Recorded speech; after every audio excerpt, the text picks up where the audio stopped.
Um, as seems to be the pattern with these stories, it's not all about Amadis. We're not only following him.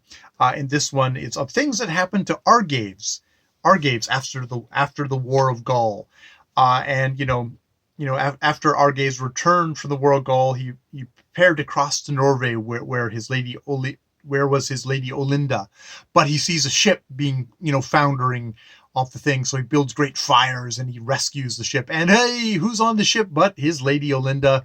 And they get to have some time together, but they keep it a secret because only her damsels knew that they had this love.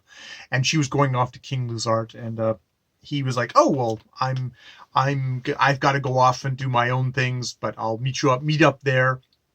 And indeed, he goes off, and they run into a damsel who's going to try and find Amadis of Gaul, who's the giant slayer. I think is it Amadis who's the giant slayer, or his younger brother Galor.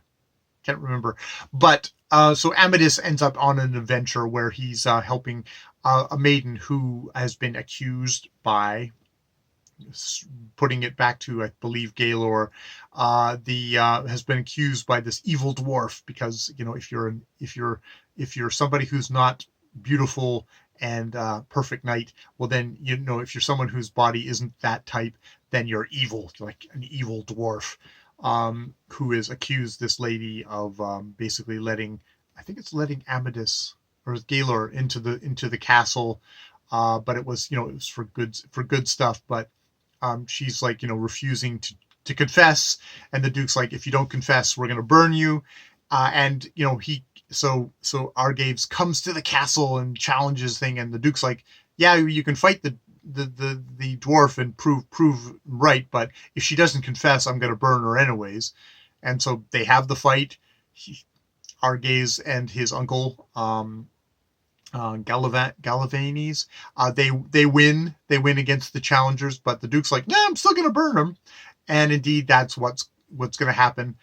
They've rushed back out to the forest, but they very handily bring her out to the edge of the forest to burn her.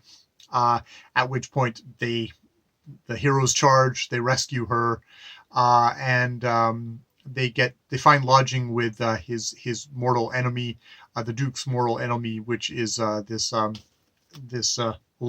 Olivian Olivier what's it Olivies, who says, like, this guy, he treacherously, who did he slew my the Duke slew my cousin treacherously, and I shall accuse him for his death before King Luzard.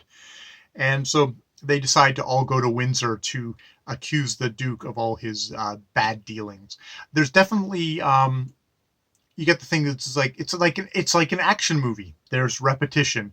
We're going to have knights. There's going to be damsels, and each one of these little mini stories in here, even if it is an Amadis, there's just going to be that kind of repetition of story of, there's a damsel in distress, comes in, helps the damsel in distress, vanquishes the varlets who are threatening the damsel, and then we're on to the next thing. There's a love. It's like, oh, unrequited love of like, oh, I really want to be with you. Oh, but I have to go off and be a hero.